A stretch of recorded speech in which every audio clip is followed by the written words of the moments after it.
Should you work with asshole clients even though they have a lot of money? Here's why you shouldn't. What's going on, guys? It's your boy Kevin Yee the Farm D, aka Kevin the Refugee.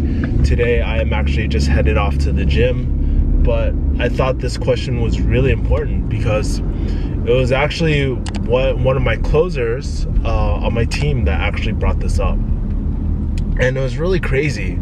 So basically he got in touch with a particular client and it was a match made in heaven. Really high ticket offer, a lot of leads, almost like 40 leads a week. The offer was really great, at least via text.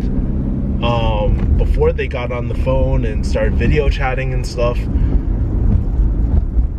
he seemed like a very, very chill type of guy. But when he got on the phone, man, he was a straight up, not like an asshole, he was a nice guy, but he was just like one of those prospects or clients that you're just like, man, working with him is going to be a pain in the ass.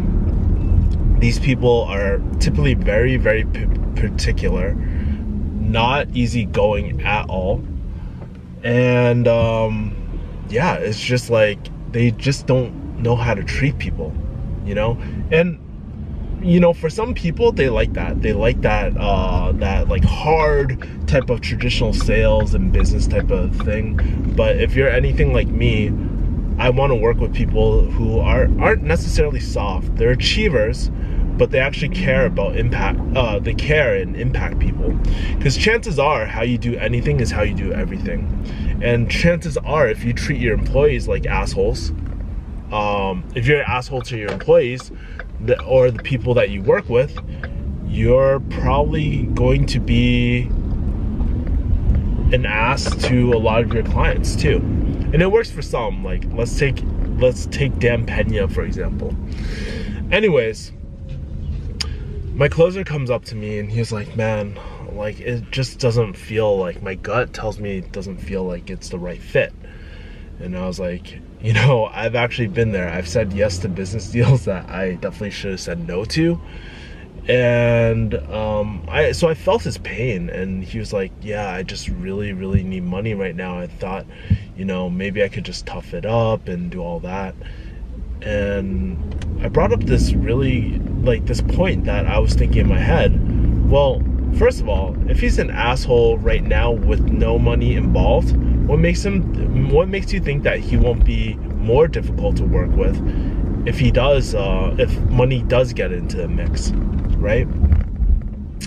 Because let's be honest, money is an amplifier, right?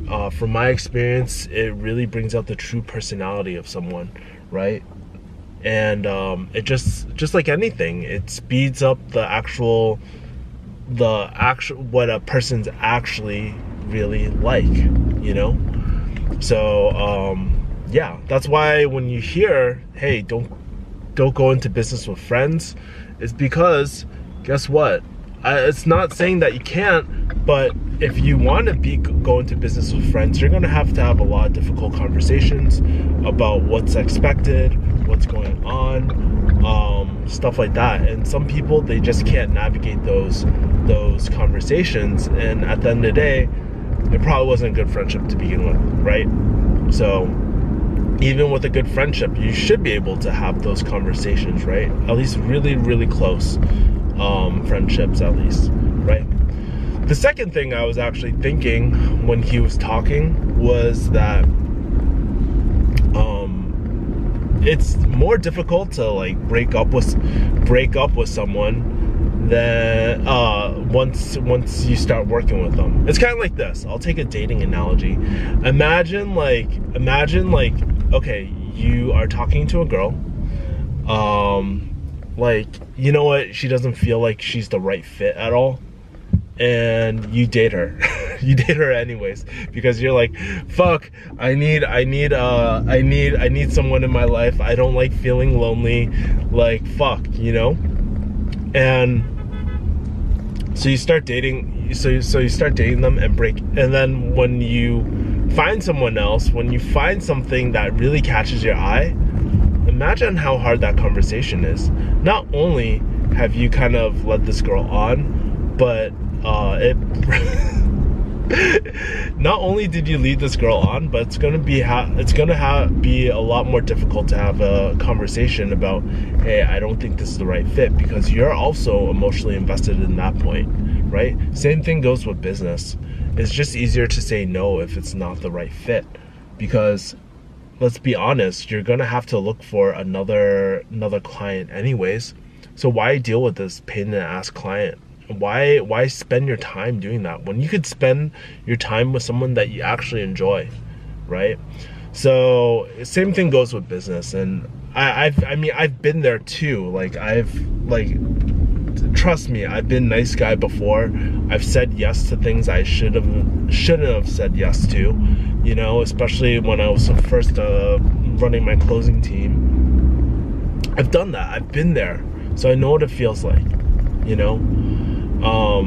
Yeah, and it's just like sometimes, and here's another reason why I don't think you should like work with asshole clients or clients that you don't truly like and stuff, is because it compromises your integrity, man. Like I feel like that's the biggest reason, is because, okay, if you say that you want to work with people that really impact and it's just like, man, why wouldn't you just want to find someone that you could work with, that you would like? It is truly blue ocean out there in the world of business, right? Literally last week, my friend from Chinese school hit me up and he needed a closing team. He went to me. And it's so funny. It's just like all these opportunities are just popping up in front of my face, you know? And it's really cool. Not saying that all I gotta do is just sit back and relax, right? It's not like that at all. But that is one of the reasons why I create so much content out there, is because I want people to feel like they're trusted and in good hands, because guess what? They are. I want people to see that personality behind me. Anyways, guys, what do you think? Have you guys ever worked with an asshole client or worked with a difficult client before? I would love to hear your feedback, especially if you're newer, if you're a new closer, or you're a new owner of like a closing agency or closing team. Would love to hear your feedback, guys. I will talk to you guys later. Peace, mother people. Bye.